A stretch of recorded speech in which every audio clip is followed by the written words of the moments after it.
Those are oversized chickens. You cannot convince me otherwise. Hello there, this is Nurgle speaking, and welcome back to Warhammer 3 Total War, where I bring you today another 2v2, because 1v1s, let me get that sound out of the way. Yeah, there we go. Because 1v1s are, the ones that I have gotten are not that good, and 2v2s are too hard to cast, so yeah, we have another 2v2. Today we see the forces of Nurgle going with their allies, the new allies, the woodelves, the Swiss or Twilight in particular, going against Blood, that never is Emperor, and Trog, the good old Troll King with his beautiful face that you can see. Oh, he also has a beard. I didn't know he got a beard. So yeah, why don't we go over with the army compositions? So, shall we? Thankfully, as a side note, I remember the names of the players for this one because I played it just a short time ago. So, playing as the Troll King, we have Y.I. Otter. Playing as the Forces of Nurgle, we have Seafood Noodles. And playing as the Swissers of Twilight, we have Alfer. These are some pals of mine, so yeah, I actually try to remember the names this time around. So yeah, why don't we start with the army compositions then? Oh, ignore that, yeah. So, the Woodelves are bringing quite a big air force. They have the Sister Twilight in a Forest Dragon with a lot of their abilities, as you can see over here. They also are bringing a big amount of Hawk Riders. These guys with, chicks actually, with their good amount of missile strength and their oversized chickens can do a lot of damage in melee, although they're quite squishy. Obviously, their main point of attack is with their bows. And there's also, let's see, where is it? Oh, there we go. A Spell Singer of the Lore of Life, not bringing any heals, or funnily enough, but bringing the Dwellers Below, which deals a good amount of AP, so kind of risky with no heals, but that is going to be some good damage if she manages to toss it around. In regards to the frontline, it's a bunch of Dryads, kind of cheap and also kind of dangerous because they do actually do a good amount of damage. Now, coming over to Seafood Noodles, who commands the Force of Nurgle, we have the Exalted Great Unclean One with his good old smile over there. I never noticed until this battle that this guy smile, and he has the best smile ever. You can just look at his state, that's amazing. So yeah, he is bringing a good amount of spells, Blight Boil, Stream of Corruption, Blight Swarm, and no heals, but it heals passively with the Children of Nurgle, so he should still be able to stay in the fight a good amount of time. In regards to the front line, a bunch of Nurglings who are just here to basically just be mid shields, although they are being supported by 3 Forsaken of Nurgle, and who with their high armor and good amount of HP are also going to be able to tank a lot of shit. There's also a Soul Grinder of Nurgle with its good old cannon that shoots vomit and bile to the enemy. Some 2 Beasts of Nurgle over here. You can see them. They're beautiful with their tentacle hair and their, I don't know what that is. I don't want to know. 2 Chaos Warhounds with poison and 2 Furies of Chaos of Nurgle over here and over here. There's also a cavalry force of the wolves that I forgot to mention. Some great Stag Knights who are going to be very cool if they are used efficiently, and 2 units of Blade Riders with spears. Going over to the Trog's army, commanded by Trog, obviously, and also Y.I. Otter playing as Trog. We have Trog over here with his Wintertooth Crown and the Fight or Die ability. He is fighting alongside Femur Belfin with Piercing Bolts of Burning and Flamestorm. The front line is comprised of Marauder Champions, Marauder Warriors, and some Marauder Spearmen. But the main meat of his army are these little guys over here, the Vermid Warriors with great weapons, who alongside Trog have a crazy amount of anti-large damage, armor-piercing damage, and are just going to be able to crush into any monster that presents its ugly head. Going over to Blood, the guy who never becomes an emperor, over here with his blue sword and no nose at all. He is bringing Raise the Dead, Invocation of the Heck, the Carson Ring, and Master of Bewilderment to just support his army however he can. The front line is mainly composed of Skeleton Warriors with some Starsmen, the Regiment of Renown unit for the Grave Guard in the back, in case they need to fight any actual good infantry. Over here we have Terrorgeist, this flying little thingy that flies, can do a lot of anti-large damage. It also is armor piercing, so if he can get into maybe the dragon, he can deal with that pretty quickly if he doesn't get shot to death by the Hawk Riders. There's also some Fellbats. And lastly, in the back, we have some zombie doggos, just a huge amount of direwolves just waiting in the back, hidden and waiting to target anything in particular. Now, coming over with the battle, the Hellbats are going to get into the field from the start, going for the Hawk Riders. I don't know if this was a good idea. As you can see, they're already getting shot, and maybe supporting the Terror guys was, you know, a better decision. I mean, these guys are still going to do a fair amount of damage. As you can see, these guys are already losing quite a lot of hit points. But yeah, the Hellbats are going to fall in this engagement. I mean, yeah, the Hawk Riders are going to lose models. They are already into 20 models. Their normally is 24 and going all the way in the, oh god, that's a lot of sound. So yeah, the Hellbats are going to die in here, but they're going to do some good amount of damage to the Hawk Riders, but maybe not worth it. Maybe they should have been supporting that Terror guy who is all alone over here just chilling because he no longer has any flying friends alongside him. So yeah, maybe not worth it, but who knows, maybe killing those extra models of the Hawk Riders was good in the end. Over here, the Troll King is just coming in with a full-on charge. He's not going to waste any time at all, because he is getting shot by the Soul Grinder, who is ravaging his infantry. Absolutely ravaging. He has to cut through these Nurglings, through this Forsaken, and yeah, to the Dryads. Maybe there be so Dryads in this side, but he should not have any problem at all. And over here we have the Darwolves already mobilizing. Yeah, he should not have a lot of trouble claiming the lives of these Nurglings, but the support of the Hawk Riders, the good old Air Force, is going to maybe make things a little bit difficult. And we have Vile Blight already popping off and doing a good amount of damage to the Spore for Marauders, although also doing some damage to the Nurglings. So I mean, Marauders are more useful than Nurglings, so maybe worth it, but I don't know. I mean, yeah, probably worth it. Now that I think about it, probably worth it. But yeah, that's only one unit. He still has quite a lot. Marauder Champions, Marauder Spearmen, and of course, the main mid, as I said before, the Femir Warriors, who are now getting shot by the Hawk Riders and the Soul Grinder. So he wants to get... Ooh, and now we have Dwellers from Dwellers Below dealing good amounts of damage to those Femir Warriors. That's not good at all. He has to rush, get in there, and start dealing with those Nurgle monsters. Oh, more fire coming over here, and we have a good old cavalry fight against the Direwolves. The Chaos Warhounds with poison have also died in here, and now the Furies are coming in to support. If the Femir Warriors getting here into this juicy amount of cavalry, they should be able to do a good amount of damage. Over here we have the Terror guys coming in for the kill, trying to get the Sisters of the Sisters of the Twilight out of the fight from the start, already doing a good amount of damage. But yeah, the Sisters of Twilight have quite a big amount of HP, so who knows if he's going to be able to deal with it in time. Over here, the Exalted Rhythm Klingon already coming into the front line, but kind of retreating. And oh, we have some spells coming on top of the cavalry, 2 spells in fact. Let's see what they are, and and it's going to be a Flame Storm and a Pit of Shadows, just both of them dropping on top of all of this bunch of cavalry. That's just bad. That's just horrible for the Woodelves, who are already losing a lot of the cavalry force. As you can see, the Late Raiders are pretty much already done for. Yeah, their HP is just deleted. The Stag Knights are going to stay in the fight a little bit longer, but the HP is also going pretty low right now. Over in the Vampire frontline, the Skeleton Warriors are engaging the Dryads and the Nurglings, and they're probably not going to be able to deal with them at all. I mean, the Skeleton Warriors are just pretty bad, and Dryads do magical attacks and can have a good amount of melee attacks. So yeah, it's probably going to come over to the Sternsman to actually turn the fight in there. That Terrorgeist is now getting double teamed by the Spellsinger of Life and the Sister Twilight, so he probably doesn't want to stay in that fight. And yeah, he is already starting to get to lose some health between the two of them. Invocation of the Heck coming in, and he is going to fly away because he doesn't like that engagement.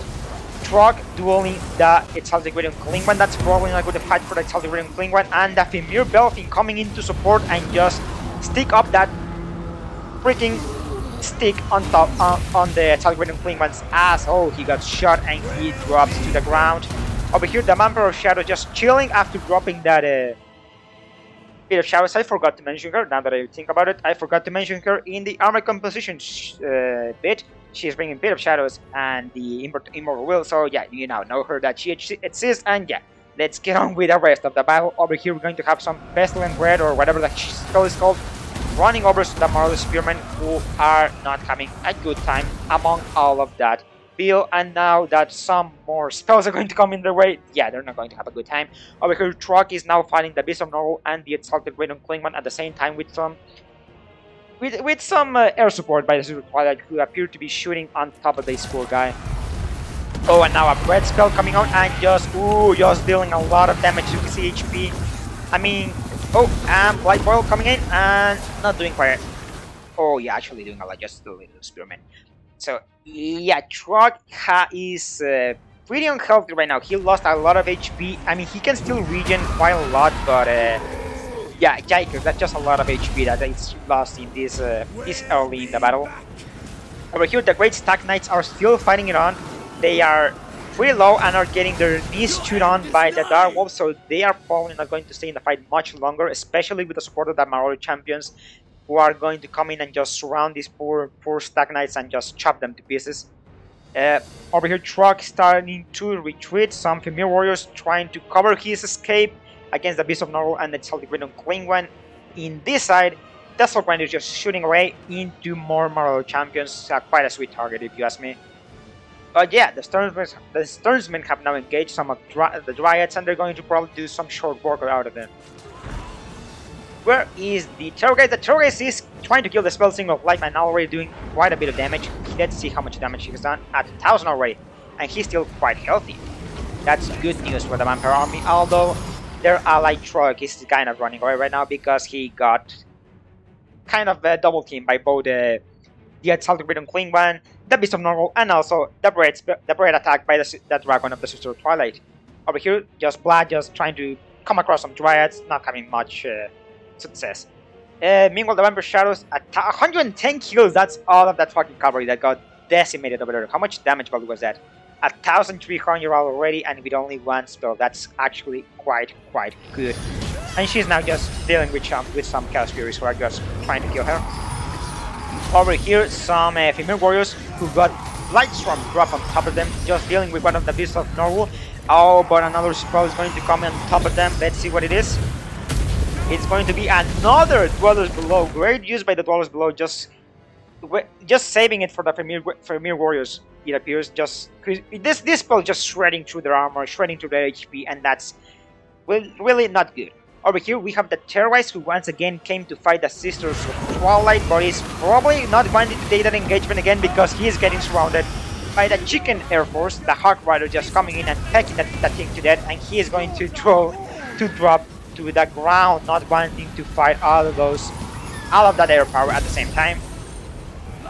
Meanwhile, some Skeleton Spearmen just moving into the field, and some Beast of Nurgle fighting some zombies alongside the Exalted Great Klingman.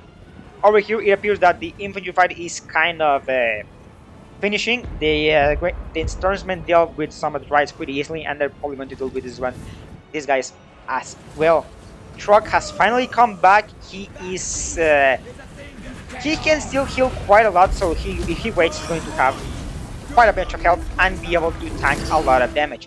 The Terrorgeist is now coming for the Exalted Great Klingman, and the Sisters of Twilight try to get on top of Blood, but yeah, Blood is pretty tanky. Even if he doesn't do a lot of damage, he can take a lot of punishment. Another Vile Blight, or whatever the spell name is, Blight Boil, sorry, dropping on top of the Marauder champions and just, again, decimating. That Exalted Great Klingman is doing quite a lot of damage. 172 kills and 3,800 damage value. That's insane by this point. I mean, he still has a lot of health, and he has not reached his he has not reached his healing cap, so if he just continues fighting, he probably will get a good amount of damage throughout the whole battle. The Terrorgeist was trying to pursue him, but the Forsaken of Nurgle just protecting the Lord, and now the Great Dragon of the Sister Twilight just trying to finish up the Terrorgeist, who has been a pain in the ass for her and the Spellsinger this whole battle. Truck has come back to the fight. He is still healing up from his earlier battle, and he now appears to be now going to engage some Dryads. The Chicken Force trying to take out the Terror guys, but he is going to retreat behind the Stersmen, who are going to protect him and try to kill some of these Hawk Riders. Although it doesn't look that they're going to drop any models, perhaps this one who is kind of surrounded, but I don't know. Blood trying to kill the Beast of Nurgle, a huge infantry fight with a lot of Maori champions and normal Marauders. This is going to present a good target for any spell, so probably not want to... yeah, they probably want to stay a bit more spread out. Oh, we have a spell coming up. Oh, the Bread spell, it's Stream of Corruption dropping in. I don't think doing a lot of damage, but anyway. The Soul Grinder is still going on. He doesn't have any ammo, but Truck is now going to deal with it, although he appears to be wanting to run away now. Probably saw that all the Air Force coming in and doesn't like getting in. Doesn't want them to drop on top of him. The Terrorgeist is quite low now, dropping one of the Dead Shriek on top of the attack wave and pulling one, but obviously not doing quite a lot of damage. And he is now going to go for the kill. Just throw this Forsaken into the ground and going into the Etzalgrid Klingon, who is now getting debuffed by Master of Bewilderment, minus 40 attack. That's quite substantial, so he can get quite killed right now if Seafood Noodles is not careful. And now he's getting surrounded by Truck and the Femur Warriors.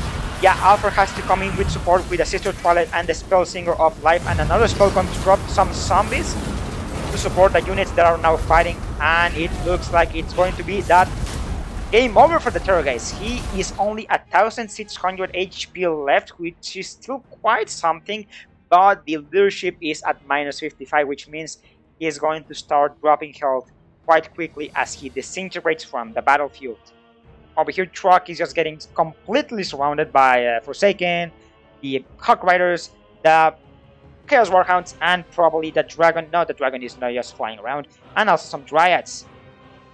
Meanwhile, around it, the Stersmen are still fighting, the Scatum Spearmen are still fighting also some Dryads, but they probably want to get into here and start dealing damage to the Exalted Rhythm Flame one. The sooner they get that guy out of the battlefield, the better. Oh, it looks like we're going to have a spell. What spell it is? It's a bombardment spell. Oh, it's piercing bolts of burning, coming in and dropping and destroying those poor Nurglings and those Forsaken and those Dryads. And although it actually also did a lot of damage to the Terrorists, which, I mean, to be fair, was already kind of getting out of the fight because of the morale issue. Oh, and he dies. That's a sad fate for the Terrorists. He's been doing a lot during this fight, trying to engage that Sister Twilight, trying to do some damage, but he finally dies. If you enjoyed this video, please press an F in the comment section for Terrorists who finally drops dead into his second death. Yeah, Exalted Klingon is not liking the engagement that he was taking over there, and he's going to start running away. He's already at 247 kills. How much damage value? 5,600. This Exalted Klingon has just been dropping spells non-stop, and he also is not a slouching melee, so has been doing a lot of damage. Blood and the Vampire Shadows coming in to try to finish him up with the Sister Twilight and the Spellsinger of Life trying to save him. And apparently doing their job. Some zombies dropping off, but the Target Klingon was just going to just walk right through them. Like completely. The Soul Grinder appears to finally be at its last legs, and with a final hit, no, not dying at the final hit, but yeah. Being some remaining Marauders coming back to support Truck, some Femur Warriors still in the fight. I don't see the Battlefield with the Lord of Fire. He dropped those piercing bolts of burning, but I do not see where the hell he is. He probably died after dropping that. Another F in chat. Meanwhile, Blood just engaging the Vampire. I mean, not the Vampire, the Spellsinger of Life, and the Soul Grinder, who he is going to drop now after just disintegrating, and he just goes away back into the realms of chaos. He goes, but the woodelve Air Force is just going to drop on top of Truck, who doesn't have any support at all. There's some Skeleton Spearmen around him, but yeah, these guys are not going to do a lot of damage. I mean, they have anti-large, but they don't have any armor piercing and have quite bad stats. So even if there's Hawk Riders, they're probably going to be able to do a lot to them, even if they are squishy. Meanwhile, Trop appears to just be trying to walk across them, which is not a good idea. He is trapped. He should have been engaging them, trying to kill as many as he can, but now he's going to get thrown out of the field. He is beginning to rout. I mean, he still can heal like around 2,000 health, 2,500 maybe. So if he comes back, he could still be an asset on the battlefield, but I don't know if the woodelves will allow him to come back. They appear to just be on top of him. Over here, the Blood is trying to come into support, but it's too late. He has been broken and he is going to run out of heal. He is starting to regen, so maybe we'll see him come back, but oh no. They are not going to allow that. The woodelves Alpha is going to start shooting into Trog and just pursue him with the Spell Singer of Life. So yeah, Trog is probably going to not be returning to this battlefield anytime soon.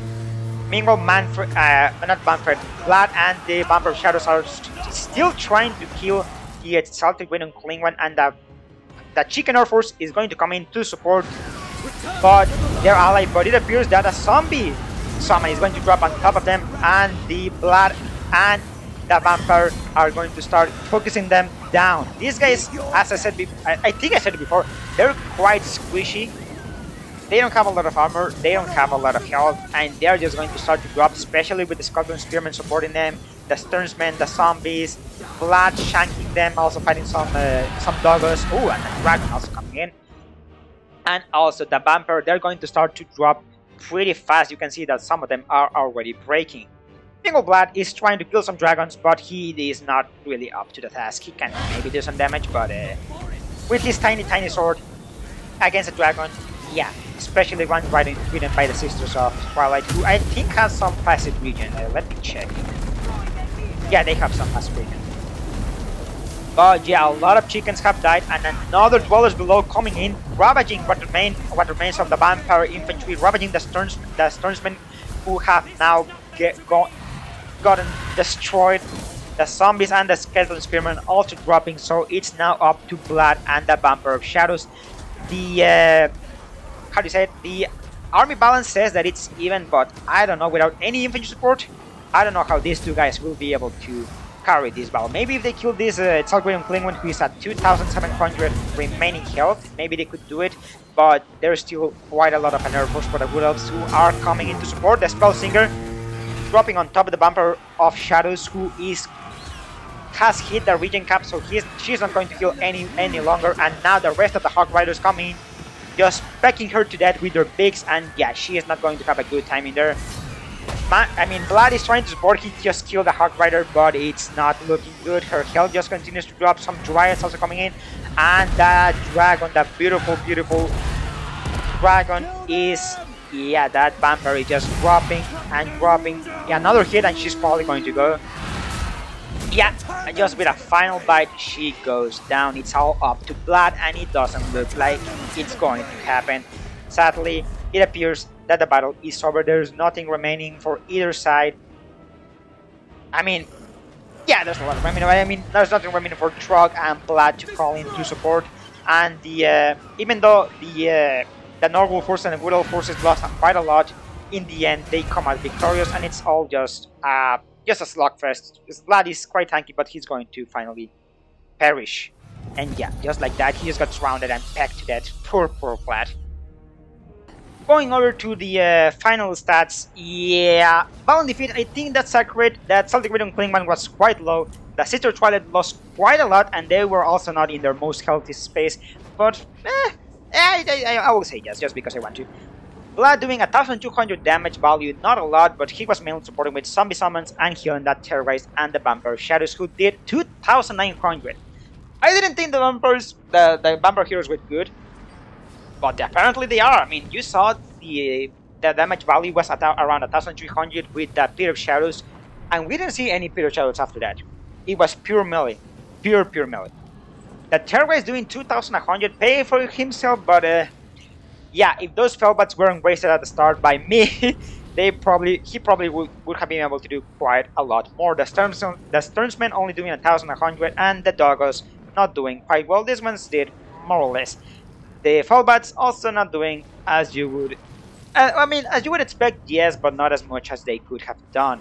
Same with the Skeleton Warriors, not doing quite a lot. Truck only doing 1,900, but I'm going to say that's kind of to be expected because he got just focused by the Sister of Twilight and the Force of Nurgle by Alpha and Seafood Noodles. Why Autumn just had his hero just completely run off from the field at the very start of the battle. 1,700 on the Female Belfin, which, who, if I remember right, only cast 2 spells, the Fire Vortex and the Piercing Bolts of Burning. So yeah, that's a good value for only 2 spells. The Female Warriors sadly not performing up to standard, only one doing 1,000, which I guess it's fine, but yeah, I mean there was a lot of missiles coming from the Hawk Riders and from the Sisters of Twilight, so, and also that freaking Dwellers Below, so yeah, these guys just didn't have an opportunity to really perform as much as they could have. The Chaos Champions, Morale Champions, 2 of them doing 1,000, that's pretty impressive. Meanwhile, the Spearmen not doing a lot, and same with the 4 for Marauders. Going over to the Sister of Twilight, they did, oh lord, now 4,900, almost 5,000 damage on the Sister of Twilight alone. I mean, that's to be expected when they are on a dragon and they're one of the best lords out there, I guess. But yeah, quite a Jaegers. Meanwhile, the Spell Singer of Life doing 3,900, oh my lord, that Dwellers Below must have gotten a lot of value, more than I expected if she almost got 4,000. Mainly from that, I don't expect her to do that well in melee. Meanwhile, the Hawk Riders doing more or less 1,200 on this one, 900, 700, more or less. The Dryads not really performing all that well. This one did 700, I guess that's fine. And the Cavalry really just got deleted out of the battlefield from the very start. Going over to Nurgle, oh lord, almost 7,000 damage value on the Exalted Great on Klingwen, that's quite a lot. This guy was just popping spells left and right, and as I said before, he is not slouching, he's not low slouching melee, so he can still do quite a bit of damage with his giant belt and whip. So yeah, we can see that there. 1,700 on the Soul Grinder, that's quite well. Not a lot of value on the Forsaken, and not a lot of value on the Beast of Nurgle as well. Meanwhile, the Furies, yeah, not doing quite a lot. So yeah, what can we learn from this battle? If you work with your heroes well, they can do a lot of damage value, as we can see here. And lastly, that that Spell Singers are nice, or at least the lower 4s are. The Dwellers Below was just insane. So yeah, that was it for today. I hope you enjoyed, and yeah, I guess I'll see you next time if you want to. So yeah, don't forget to like and subscribe, guys, and I hope you're doing fine, and goodbye.